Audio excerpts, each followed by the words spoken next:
Welcome Sushi happy blogs. Organic పల్లీలను ఇలా నేచర్లో కాల్చుకొని తింటే ఎలా ఉంటుంది అనేది చూపిస్తున్నామండి. పూర్వకాలంలో ఇలాగే చేసేవాళ్ళు అనమాట. ఇది తాటికమ్మ. సో ఇవి పల్లీలు. ఇలాగా మేము నేచర్ చూపిస్తూ చూడండి.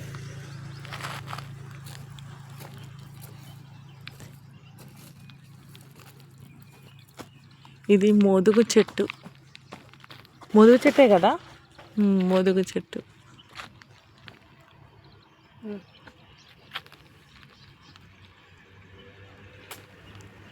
దీంతో ఇంతకు పేపర్ ప్లేట్స్ లేనప్పుడు ఈ ఆకులతోటే అనమాట. సో ఇలా వెలిగించినాం. నేచర్లో ఈ పల్లీలను అంటే వేరుశనగకాయలను పల్లీలు అని కూడా అంటారు. మనం నేచర్లో ఇలా కాల్చుకొని తింటే మంచి టేస్టీగా ఉంటాయి అన్నమాట. సో చూడండి, మీరు కూడా ఇట్లా ఎప్పుడైనా ట్రై చేయండి, బాగుంటుంది.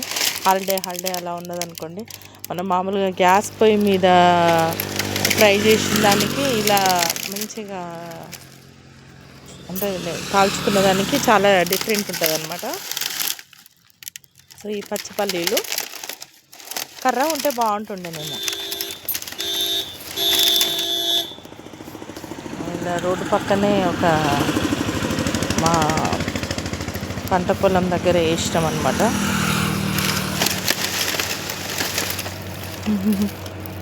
అవి మాడిపోతాయేమో. సో ఇలా ఫ్రై చేయాలి. వీటిని ఎండబెట్టిన తర్వాత మనం పల్లి ఆయిల్ తీసుకుంటారు. తర్వాత మనం పల్లి పట్టీలు తయారు చేసుకుంటాము రకరకాలుగా.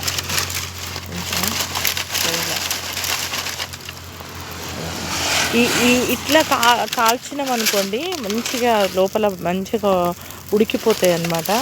సో చాలా టేస్టీగా ఉంటాయి. మేము చిన్నప్పుడు అయితే ఇట్లనే కాల్చుకొని తినేవాళ్ళము పల్లీలను. వావ్, పెద్ద మంట వస్తుంది.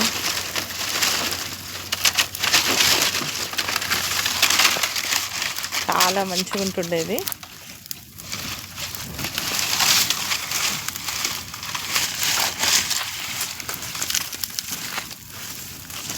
ఇలా కాల్చిన తర్వాత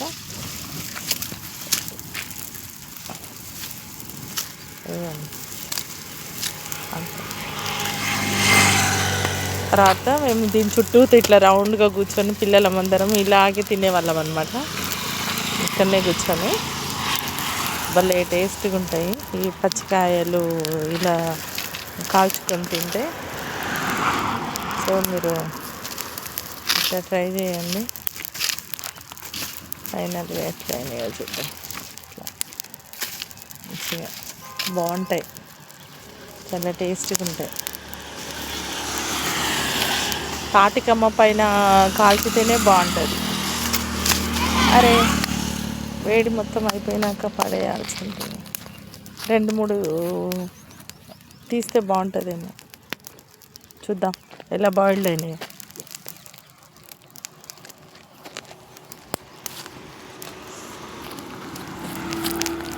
వేడి ఉండొచ్చు.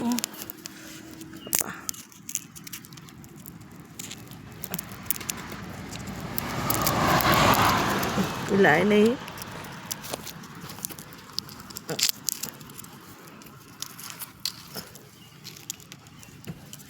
ఇదిగోండి, ఇలా బాగా ఉడికినాయి అన్నమాట.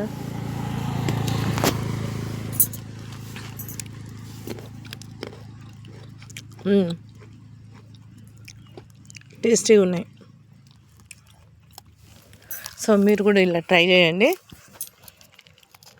నేచర్లో కాల్చుకొని తినడానికి. సో బాగున్నాయి. బాయ్.